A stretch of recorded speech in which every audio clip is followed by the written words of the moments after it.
Hello everyone, कैसे हैं आप सब लोग का स्वागत है मेरे YouTube channel the teaching bros में। हम आज एक नया चैप्टर शुरू करने जा रहे हैं जिसका नाम है बायोडाइवर्सिटी एंड कंजर्वेशन। ये इकोलॉजी का चैप्टर है। देखिए, सवाल कह रहा है भाई, these are regarded as major cause of biodiversity loss. इसमें से जो नीचे ऑप्शंस दे रखे हैं, इसमें से मेजर कॉज कौन कौन से बायोडाइवर्सिटी लॉस के लिए। देखिए क्या क्या ऑप्शंस दे रखे हैं। पहला ऑप्शन है भाई, ओवर एक्सप्लॉइटेशन होगा क्या? बिल्कुल होगा। सेकंड वन इज को एक्सटेंशन होगा क्या? बताइए, बिल्कुल होगा। तीसरा, म्यूटेशन होगा क्या? नहीं होगा। D, habitat loss and fragmentation होगा? बिल्कुल होगा। ई इज माइग्रेशन, ये नहीं होगा। तो A B and D, A B and D, हाँ ये आपका ऑप्शन नंबर डी हो गई। ये तो बात हो गई हमारे सवाल के जवाब की। अब बात कर लेते हैं इसको। एक टर्म पढ़ी होगी आपने, the evil quartet. The evil quartet, इसमें चार चीजें आती हैं। क्या क्या चीजें आती हैं आप मुझे कमेंट सेक्शन में बताएंगे, ठीक है? आगे देखिए, list of endangered species was released by. Endangered species की जो लिस्ट होती है वो कौन रिलीज करता है? Answer is IUCN। ये तो मैंने आंसर बता दिया। इसकी पूरी फुल फॉर्म क्या होती है? International union of international union of. आगे आगे बताइए। आगे कमेंट सेक्शन में आप पूरा कीजिएगा। एनसीईआरटी में दे रखी है पूरी फुल फॉर्म, IUCN की एनसीईआरटी में दे रखी है। आप कमेंट सेक्शन में बताएंगे कि क्या फुल फॉर्म होती है। और इसकी पूरी फुल फॉर्म में आगे क्वेश्चन नंबर 20 आएगा, उसमें ये क्वेश्चन फिर से रिपीटेड है और अब उसको क्या बोलते हैं वो भी मैं बताऊंगा। आपको क्या करना है, कमेंट सेक्शन में बताना है IUCN की full form. Tropical regions show greatest level of species richness because. भाई ट्रॉपिकल रीजन्स जो हैं वहां पे बहुत ज्यादा स्पीशीज मिलती है। Greatest level of species richness है क्यों? क्या क्या रीजन्स है देख लेते हैं। पहला, tropical latitudes have remained relatively undisturbed for millions of years. बिल्कुल सही बात है। Hence more time was available for species diversification. भाई वहां का जो इन्वायरमेंट है, वो मिलियंस ऑफ ईयर से अनडिस्टर्ब्ड है, इसीलिए टाइम मिल जाता है स्पीशीज को डाइवर्सिफिकेशन के लिए। ये बिल्कुल सही स्टेटमेंट है, तो ये हमारा सही हो गया। Tropical environments are more seasonal. अरे यार, लेस सीजनल होते हैं वो तो, मोर सीजनल थोड़ी होते हैं। ये तो गलत हो गया स्टेटमेंट, लेस सीजनल होते हैं। और वहां पे सीजन्स जो हैं वो बहुत प्रेडिक्टेबल होते हैं, राइट? तो बी स्टेटमेंट क्या हो जाएगा आपका? गलत हो जाएगा। सी क्या कह रहा है? More solar energy is available in tropics. बिल्कुल, ये बात क्या होगी? बिल्कुल सही बात है। ठीक है, आगे। Constant environments promote niche specialization. ये भी बिल्कुल सही है। Tropical environments are more constant, बिल्कुल सही बात है। ई भी बिल्कुल ठीक है। तो भैया आपका A, C, D और E, ये चार स्टेटमेंट आपके ठीक हो गए। कोई ऑप्शन है? हाँ, ऑप्शन नंबर ए आपका हो गया। ट्रॉपिकल, देखिए ट्रॉपिकल रीजन्स में जो है ना सबसे ज्यादा स्पीशीज डाइवर्सिटी किन किन किन वजह से मिलती है? इन्हीं वजह से मिलती है। क्यों? क्योंकि एक तो वहाँ का जो इन्वायरमेंट है ना, वो जो है बहुत ही प्रेडिक्टेबल है। ऐसा नहीं है कि बहुत ज्यादा चेंजेस वहां पे आ रहे हैं, राइट? इसकी वजह से क्या होता है, स्पीशीज को अच्छे से टाइम मिल जाता है अपने आप को सेट करने का उस एनवायरनमेंट में। List one with list two, भाई ध्यान से थोड़ा सा लिस्ट वन को लिस्ट टू से मैच करना है। रॉबर्ट, किसकी बात हो रही है? रॉबर्ट मे की। स्पीशीज एरिया रिलेशनशिप नहीं, लॉन्ग टर्म इकोसिस्टम एक्सपेरिमेंट नहीं, global species diversity at about 7 million. ये स्टेटमेंट किसने दिया था? रॉबर्ट। ये किसने बताया था? दैट इज, ये क्या हो गया स्टेटमेंट बोल रहा हूँ? ये क्या हो गया? ए का क्या हो गया आपका? थर्ड हो गया। ए का थर्ड किसी में दे रखा है? सेकंड सेकंड, अच्छा। ए का थर्ड डी में और बी में दे रखा है। बी की बात करते हैं। अलेक्जेंडर वॉन हम्बोल्ट, ठीक है। अलेक्जेंडर वॉन हम्बोल्ट ने क्या बोला था? इन्होंने क्या बताया था भाई? Species area relationship. बी का क्या हो जाएगा? वन। तो बी का वन इधर है और कहीं पे नहीं है, तो बी आपका आंसर हो जाएगा। सी देखिए, पॉल एलिच ने क्या बोला था? Rivet popper hypothesis. तो सी का क्या हो गया? 4। डेविड टिलमैन ने क्या किया था? Long term ecosystem experiment using outdoor plots. ठीक है, तो ये आपका आंसर हो गया ऑप्शन नंबर बी। अब देखिए, मैं आपको बार बार बोलता हूँ कि क्वेश्चन क्या होता है? रिपीट होता है। अब देखो कैसे रिपीट होता है। हमने अगर मैच और ये सब चीजें ध्यान से पढ़ी हो तो क्वेश्चन देखो कैसे रिपीट होता है। मैं ऊपर ले जाता हूँ, देखिए भैया। इसमें क्या कह रहा है, इसमें थोड़ा सा ध्यान से देखेंगे अपन। इसमें अगर आप थोड़ा सा ध्यान से देखोगे तो देखो भाई, ये क्या बात हो रही है। ये कह रहा है, in rivet popper hypothesis Paul Ehrlich compared the rivets in an airplane to. भाई rivet popper hypothesis Paul Ehrlich ने दी थी। उन्होंने कहा था, कैसे उन्होंने बोला था? उन्होंने बोला था कि एक एयरप्लेन है, उसके अंदर बहुत सारे रिवेट्स लगे होते हैं, राइट? रिवेट्स बोल्ड लगे होते हैं, रिवेट्स लगे होते हैं। तो उन रिवेट्स को उन्होंने कंपेयर किया था किससे? स्पीशीज के साथ में। भाई हजारों जो है रिवेट्स लगे होते हैं किसमें? एरोप्लेन के अंदर, प्लेन के अंदर।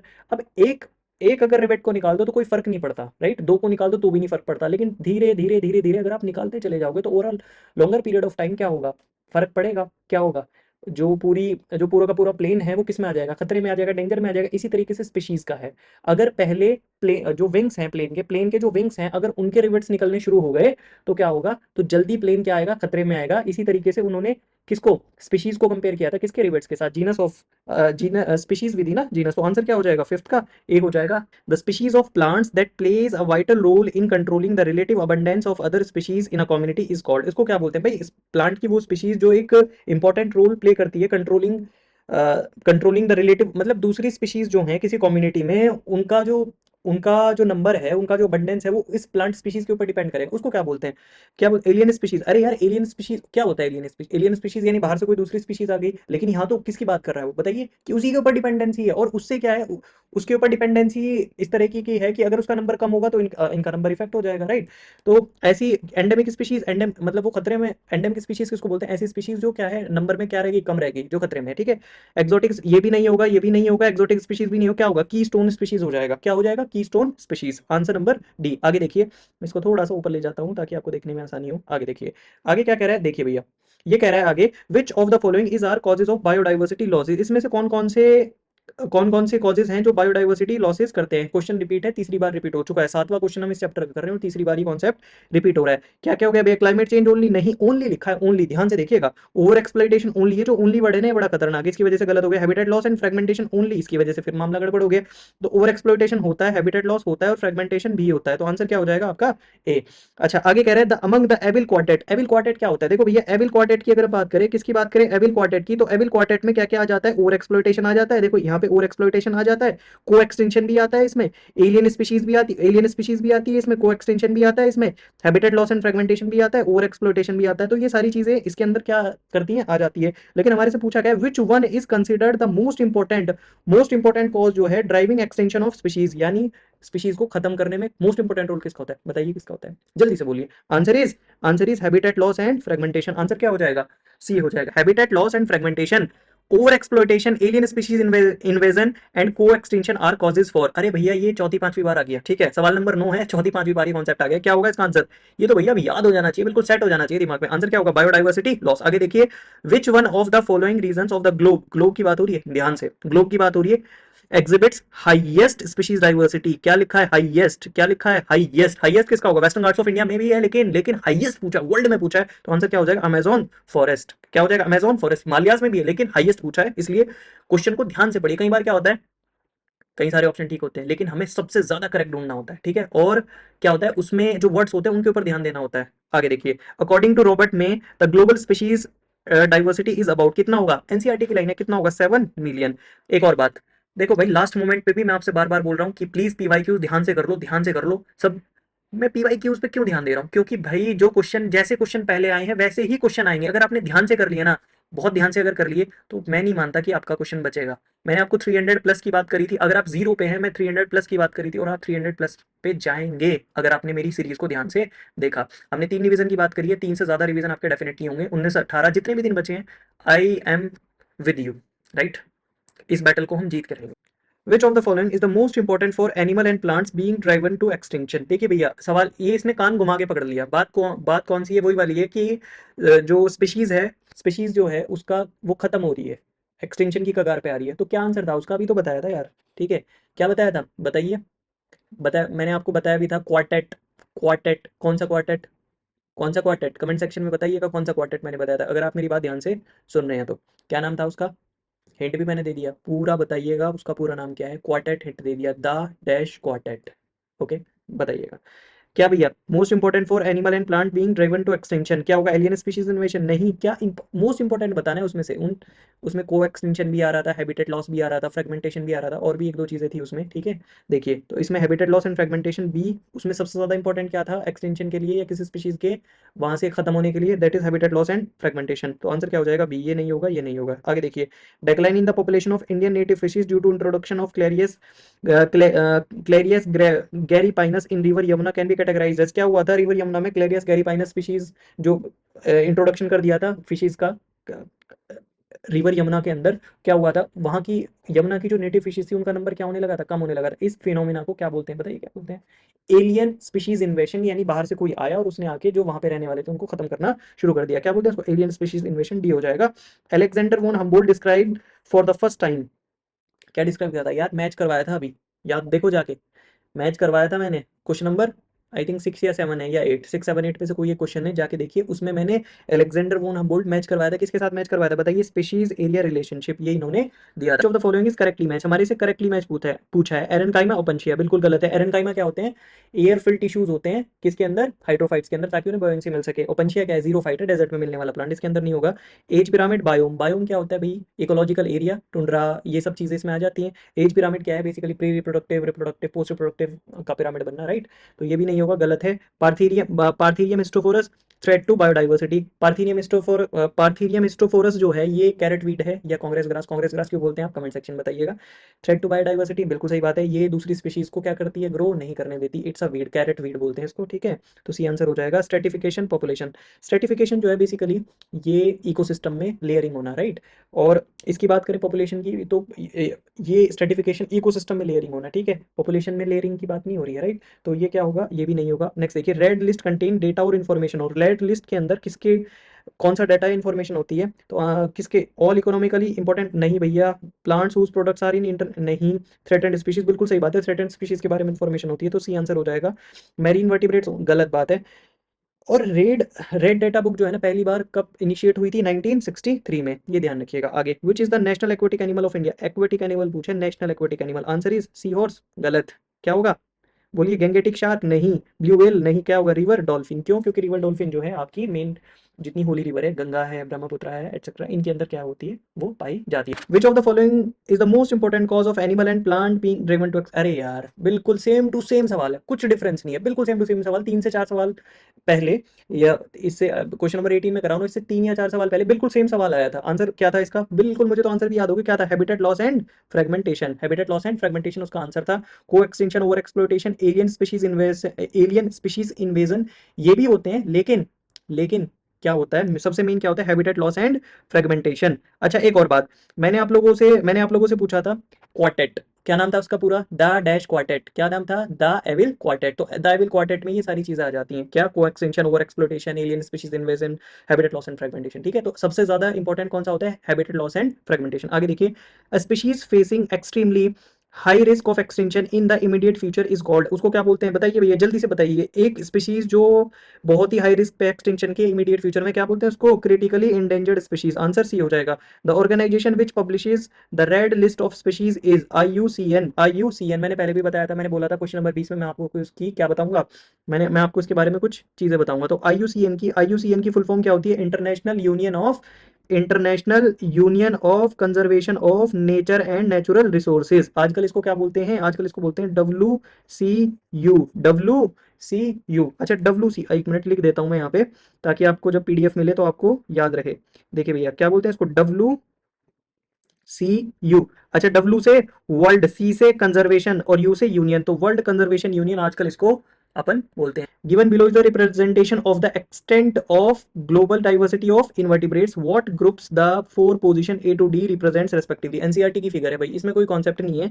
ए क्या हो जाएगा? ए एनसीईआरटी में क्या दे रखा है? ए होता है भैया आपका क्या? इंसेक्ट्स। क्या होता है? इंसेक्ट्स। अब ए अगर इंसेक्ट्स है तो इंसेक्ट्स इसमें दे रखा है ऑप्शन नंबर ए में और डी में, तो दो तो आपके क्या हो गए? गलत हो गए, एलिमिनेट हो गए। आगे देखिए, बी की अगर हम बात करें, ये जो बी है भैया, ये होते हैं, क्या होते हैं? मोलस्क, MOLLUSCS, मोलस्क होते हैं। तो मोलस्क कहीं दे रखा है तो भैया डी में दे रखा है, तो डी आपका आंसर हो जाएगा। सी क्या हो जाएगा? क्रस्टेशियंस, और डी क्या हो जाएगा? Other animal groups. तो ये डी आपका आंसर इसमें ऑप्शन नंबर डी हो जाएगा, insects, mollusc, crustaceans, other animal groups. एक बात और भाई, एनसीईआरटी की कोई भी चीज आप छोड़ के नहीं जा सकते। एनसीईआरटी की टेबल, एनसीईआरटी की फिगर्स, एनसीईआरटी में जो हमें डेटा दे रखा है, साइंटिस्टों के नाम दे रखे हैं, वो तमाम चीजें, सारी चीजें आपको करके जानी है, आप नहीं छोड़ के जा सकते।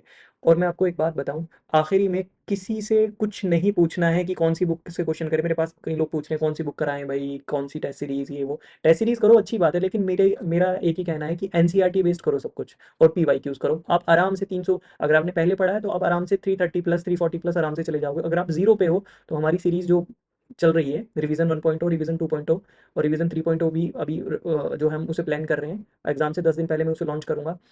आपने अगर ये कर लिया और अगर आप जीरो पे है ना, मैंने 300 प्लस की गारंटी दी हुई है, आपके 300 प्लस गारंटीड आएंगे, राइट? बट आपको हमारी सीरीज फॉलो करनी पड़ेगी। देखिए, आपका एग्जाम करीब आ गया है, घबराने की बिल्कुल जरूरत नहीं है, मैं ऐसा बोल रहा हूँ लेकिन ऐसा होता नहीं है, ठीक है? आपको क्या करना है? आपको बस हमारे साथ बने रहना है। जिन बच्चों का सारा सिलेबस हो गया है वो अपना PYQs प्रीवियस ईयर के जो क्वेश्चन हैं उनको रिवाइज करने के लिए हमारी शॉर्ट्स देखते रहिए, बस आपका सब कुछ रिवाइज हो जाएगा। एक एक क्वेश्चन, मैं एक भी क्वेश्चन नहीं छोड़ रहा हूँ, ठीक है। ऐसा आपको पता नहीं, मैंने तो कोई ऐसा चैनल नहीं देखा जहाँ पे एक एक क्वेश्चन कराया जा रहा हो पीवाई क्यूज, मैं अपने चैनल पे करा रहा हूँ। देख लीजिए, आपको इससे बहुत फ़ायदा होगा। जो बिल्कुल ज़ीरो पे है वो एटलीस्ट पीवाई क्यूज में तो निकल के चला जाएगा। और जो बच्चे जिन्होंने सब कुछ कर लिया है और पीवाई क्यूज एक बार बहुत अच्छे से करना चाहते हैं, अच्छे एक्सप्लेनेशन के साथ और स्पीड के साथ करना चाहते हैं, कुछ नहीं कर रहे हो, लेटे हुए हो, शॉर्ट्स देख सकते हो, स्क्रॉल कर सकते हो। कई बार हम इस जनरेशन को क्या है, स्क्रॉल करने की आदत हो गई, तो शॉर्ट्स स्क्रॉल कर लो हमारी, शॉर्ट्स स्क्रॉल कर देखते रहो उनको। उससे क्या होगा, उससे ये होगा कि आपका लेटे लेटे भी क्या हो जाएगा, रिवीजन हो जाएगा। और एक एक क्वेश्चन पीवाई क्यूज का मैं कह रहा हूँ, 10 साल का एक भी सवाल मैंने नहीं छोड़ा है, एक भी सवाल, single question, even a single question मैंने नहीं छोड़ा है। सारे क्वेश्चंस मैंने आपको कराए हैं। ये सीरीज अभी हमारी चल रही है, आप बस चैप्टर देखते रहिए। और जो बच्चे तैयारी कर रहे हैं ना, उनके साथ इस चैनल को जरूर शेयर कीजिए। और जो मैं करा रहा हूँ इसका लिंक, अगर आप इसे लिंक कह रहा हूँ सॉरी, इसका पीडीएफ आप लेना चाहते हैं तो आपको हमारे Telegram channel the teaching Bros पे मिल जाएगा। लिंक जो है आपको जो हमारा यूट्यूब चैनल है उसमें अगर आप क्लिक करेंगे, वहाँ पे उसका किसी भी वीडियो के डिस्क्रिप्शन बॉक्स में आप जा सकते हैं, और यूट्यूब चैनल का जो इन्फॉर्मेशन सेक्शन है वहाँ पे अगर आप जाएंगे तो वहाँ पे आपको हमारा इंस्टाग्राम का और टेलीग्राम का और व्हाट्सअप चैनल का सब लिंक मिल जाएगा। वहाँ पे आप जाके उन सबको ज्वाइन कर लीजिए। वहाँ पे आप आपको इन्फॉर्मेशंस और हम पीडीएफ नोट्स जो हैं टेलीग्राम चैनल के ऊपर डालते रहते हैं। The type of conservation in which the threatened species are taken out from their natural habitat, मतलब उस टाइप ऑफ कंजर्वेशन की बात कर रहा है जिसमें थ्रेटेंड स्पीशीज, यानी जो स्पीशीज थ्रेटेंड है, यानी जिसका नंबर कम होता जा रहा है और वो जो है किस तरफ पहुंच रही है, उसका नंबर कम हो रहा है और वो खत्म होने की कगार पे पहुंच रही है। Are taken out from their natural habitat, उसे अपने नेचुरल हैबिटेट से निकाल के and placed in special setting where they can be protected and given special care is called. उसको क्या बोलते हैं भाई, उसको जो है उसके नेचुरल हैबिटेट में से क्या कर लिया, निकाल लिया। पहली चीज ये, अगर उसको नेचुरल हैबिटेट में से निकाल लेते उस कंजर्वेशन को क्या बोलते हैं, बताइए, इन सीटू की ex situ. Answer is ex situ conservation. Natural habitat से आपने क्या कर लिया, निकाल लिया, ठीक है, और आप उसको क्या कर रहे हो, कंजर्व कर रहे हो। तो in special setting where they can be protected are given special care. देखो एक्सी टू कंजर्वेशन इसमें ऑप्शन में नहीं है, इन सीटू कंजर्वेशन है, नहीं होगा। बायोडाइवर्सिटी कंजर्वेशन उसको बोलते हैं, तो आंसर क्या हो जाएगा, B, semi conservative sustainable development, इनमें से कोई आंसर नहीं होगा। आगे देखिए, the historic convention on biological diversity the earth summit was held in Rio de Janeiro in the year, Rio de Janeiro earth summit जो हुई थी कौन से ईयर में हुई थी भाई, सीधा सीधा ईयर याद रखना है, 1992, 1992 में। मैंने इसको याद कैसे किया हुआ है, देखो रियो जब लिखते हैं ना, रियो, तो रियो में से ये आर में से डंडा हटा दो तो दो आ जाता है, तो मैंने तो 1992 ऐसे याद करा हुआ है, 1992, 1992। अब आप देख लीजिए आप कैसे याद करोगे आगे। Which of the following is not a method of ex situ conservation, इसमें से कौन सा मेथड एक्स टू कंजर्वेशन का नहीं है, यानी जिसमें हम ऑर्गेनिज्म को जो है प्रिजर्व कह रहा हूँ सॉरी, जिसमें हम ऑर्गेनिज्म को कंजर्व करते हैं उसके नेचुरल हैबिटेट में, जहाँ वो रह रहा है वहीं उसको क्या करते हैं, कंजर्व करते हैं। इन विट्रो फर्टिलाइजेशन नहीं, नेशनल पार्क्स में वो अपने नेचुरल हैबिटेट में रहता है, वहीं पर उसको क्या करा जाता है, कंजर्व करा जाता है। ओके, तो not a method of ex situ conservation, तो क्या हो जाएगा, नेशनल पार्क। माइक्रो प्रोपेगेशन बी एक्सी टू है, क्रायो प्रिजर्वेशन बी एक्सी टू है, तो ये भी नहीं होगा, ये भी नहीं होगा, तो आंसर क्या हो जाएगा, नेशनल पार्क्स। बहुत ध्यान से सवाल को देखिए, एक्सी टू और इन टू में बहुत गड़बड़ होती है। ये क्वेश्चन एक बार जो है मैंने ऐसी क्लास टेस्ट हम लोग ले रहे थे, उसमें मैंने ये क्वेश्चन डाला और बच्चों ने इसमें जल्दी जल्दी में क्या कर दिया, इन विट्रो फर्टिलाइजेशन लगा दिया, क्योंकि नॉट पढ़ के एक्सी टू, तो इन्होंने कई बच्चों से पूछा गया तो उन्होंने बताया कि सर हमने इसको इन टू पढ़ लिया था। तो ध्यान से जरा पढ़िए, आप डॉक्टर बनने वाले हो इस एग्जाम के बेसिस पे, तो बहुत ध्यान से। In situ conservation refers to, अरे भाई मैंने इससे पहले जो क्वेश्चन, पहले से पहले जो क्वेश्चन हुआ था उसमें मैंने आपको इन सीटू और एक्स सीटू दोनों के बारे में बताया था। इन सीटू क्या होता है कि उसके अपने नेचुरल हैबिटेट में रख के ऑर्गेनिज्म को क्या करना, कंजर्व करना, और एक्स सीटू में उसके नेचुरल हैबिटेट से निकाल के उसको आर्टिफिशियली उसके नेचुरल हैबिटेट से आप उसे क्या कर रहे हो, निकाल रहे हो और उसको क्या कर रहे हो, प्रिजर्व कर रहे हो, यानी उसको बचा रहे हो, कंजर्व कर रहे हो, ठीक है, that is ex situ conservation. और इन सीटू में उसी हैबिटेट में रख के उसको क्या कर रहे हो, कंजर्व कर रहे हो, ये सीधा सीधा सा मतलब है। Protect in situ conservation refers to protect and conserve the whole ecosystem, ये बात सही है। आगे देखिए, इससे और अच्छा कोई ऑप्शन मिल जाए तो, कंजर्व ओनली हाई रिस्क गलत बात है, कंजर्व ओनली नहीं गलत बात है, कंजर्व ओनली एक्सटेंट गलत बात है, तो आंसर बेस्ट आंसर क्या हो जाएगा, protect and conserve the whole ecosystem, मतलब पूरे के पूरे इकोसिस्टम को क्या करना, कंजर्व करना। इकोसिस्टम पूरे को अगर आप कंजर्व कर रहे हो मतलब वो जहां पे रह रहा था वो वहीं पे है, ठीक है ना, उसी जगह पे जहां पे वो अपने नेचुरल हैबिटेट में रह रहा था वो वहीं पे है, वो कहीं नहीं गया, तो आंसर क्या हो जाएगा, ए हो जाएगा।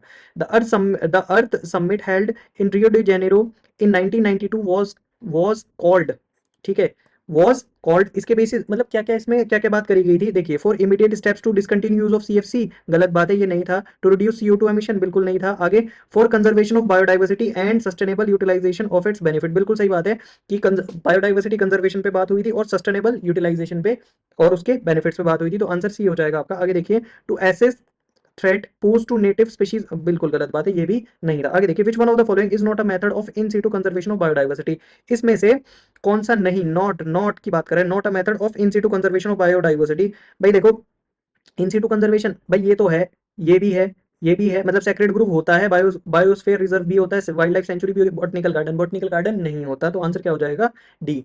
अगर आपने पहली वाली एनसीईआरटी, पुराने वाली एनसीईआरटी देखी हो, तो वहां पे लिविंग वर्ल्ड चैप्टर था स्टार्टिंग में, और उसी में आखिर में दे रखा था किसके बारे में, बॉटनिकल गार्डन के बारे में, वाइल्ड लाइफ सेंचुरी के बारे में, ठीक है, लेकिन अभी वो हटा दिया गया है, मैं आपको यहाँ पे बता दे रहा हूँ, तो आंसर क्या होगा, बॉटनिकल गार्डन चला जाएगा। Western Ghats have a large number of plant and animal species, Western Ghats में बहुत सारे लार्ज नंबर ऑफ प्लांट है, एनिमल स्पीशीज है, that are not found anywhere else, जो कहीं और नहीं मिलते। ऐसे स्पीशीज को कहाँ क्या बोलते हैं, जो एक पर्टिकुलर एरिया में प्रेजेंट है और जो कहीं और नहीं मिलती, क्या बोलते हैं उसको, बताइए। Which of the following term will you use to notify such, क्या बोलते हैं उसको, एंडेमिक स्पीशीज। एनसीईआरटी की लाइन है भाई, एनसीईआरटी में बिल्कुल एज इट इज लिखा हुआ है, क्या बोलते हैं, एंडेमिक स्पीशीज। अगला देखिए, all of the following are included in ex conservation except, इसमें सारे के सारे इंक्लूड हैं किसमें, एक्सेटू कंजर्वेशन में, एक्सेप्ट, एक्सेप्ट पूछ रहा है, यानी इनमें से कौन सा एक्सेटू कंजर्वेशन में नहीं आता है। वाइल्ड लाइफ सफारी पार्क आते हैं, बॉटनिकल गार्डन आते हैं, सीड बैंक, ये तीनों के तीनों क्या है, एक्सेटू हैं। सेक्रेड ग्रुप्स क्या होते हैं, सेक्रेड ग्रुप्स बताइए क्या होते हैं, इंसेटू कंजर्वेशन होते हैं, तो आंसर क्या हो जाएगा, बी। अगला देखिए, which one of the following is related to ex situ conservation of threatened animal and plant, इसमें से कौन, which of the following is related, कौन रिलेटेड है एक्सेटू कंजर्वेशन से of threatened animal and plants. Threatened animal मतलब जो animal क्या है, थ्रेटेंड पे है, यानी खत्म होने की कगार पे है, या जिनको, जिनका नंबर बहुत तेजी से क्या हो रहा है, कम हो रहा है, राइट। तो threatened animal and plants, ex situ conservation, इनमें से कौन सा है, बायोडाइवर्सिटी हॉटस्पॉट, यार इन सीटू है, ये भी नहीं होगा, ये भी इन सीटू है, ये भी इन सीटू है, तो कौन सा हो जाएगा, वाइल्ड लाइफ सफारी पार्क, ये क्या है, एक्सी टू कंजर्वेशन है, और इसमें थ्रेटेंड एनिमल और प्लांट्स को रखा जाता है प्रोटेक्टेड एनवायरनमेंट में। The region of biosphere reserve which is legally protected and where no human activity is allowed is known as, biosphere reserve का वो रीजन जहां पे किसकी ह्यूमन एक्टिविटी बिल्कुल अलाउ नहीं होती, उसे क्या बोलते हैं, बफर जोन। नहीं भैया, यहाँ पे तो एक्टिविटी अलाउ होती है लेकिन कम, है ना। ट्रांजिशन जोन में और ज्यादा अलाउ होती है। रेस्टोरेशन जोन वो जोन जहाँ जो रिस्टोर कर रहा होता है, राइट, नेचुरल फॉर्म के लिए। और कोर जोन ऐसा एरिया होता है जहाँ पे कोई ह्यूमन एक्टिविटी अलाउ नहीं होती, तो आंसर क्या हो जाएगा, डी।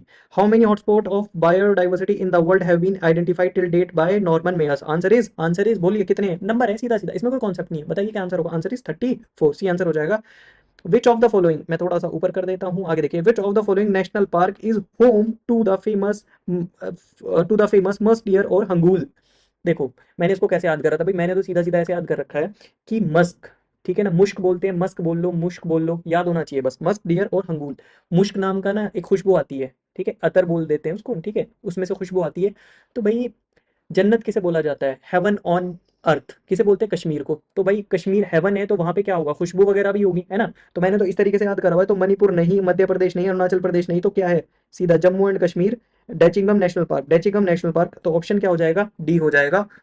मैंने तो इस तरीके से इसको याद किया है। The species confined to a particular region and not found elsewhere is termed as, ऐसे स्पीशीज, क्वेश्चन रिपीट है, ये वेस्टर्न घाट में पूछा गया था कि वेस्टर्न घाट में कुछ प्लांट्स और एनिमल्स मिलते हैं जो कहीं और नहीं मिलते हैं, राइट। उनको क्या बोलते हैं, क्या टर्म यूज करते हैं, बोलिए, उनके लिए यूज करते हैं एंडेमिक, एंडेमिक स्पीशीज, आंसर क्या हो जाएगा, एंडेमिक स्पीशीज। आगे देखिए, in which of the following both pairs have correct combination, correct combination बताना है, in situ conservation, seed bank, बिल्कुल गलत, ठीक है, तो एक पहली गलत हो गया, इन सिटू कंजर्वेशन, सीड बैंक गलत। आगे देखिए, इन सिटू कंजर्वेशन, टिश्यू कल्चर, बिल्कुल गलत, ठीक है, एक्सिटू कंजर्वेशन, अरे भाई सेक्रेड ग्रुव इंसिटू कंजर्वेशन में आता है, ये भी गलत हो गया, तो आंसर सी देखिए, तो ये भी ए भी गलत हो गया, बी भी गलत हो गया, सी देखिए, इंसिटू कंजर्वेशन नेशनल पार्क, ये बिल्कुल ठीक है, एक्सिटू कंजर्वेशन बॉटनिक, ये भी बिल्कुल ठीक है, तो आंसर क्या हो जाएगा आपका, सी हो जाएगा। इंसिटू कंजर्वेशन क्रायो प्रिजर्वेशन, ये गलत हो गया, तो आंसर हमारा क्या हो जाएगा, सी हो जाएगा। Ex situ conservation wild life sanctuary, comment करके बताएंगे किसमें आता है, wild life sanctuary ex situ conservation में आता है कि इंसिटू में आता है, कमेंट करके बताएंगे। आंसर मैंने आपको बता दिया, क्या होगा, सी आंसर हो जाएगा इसका। ये लास्ट दो क्वेश्चन बचे हैं।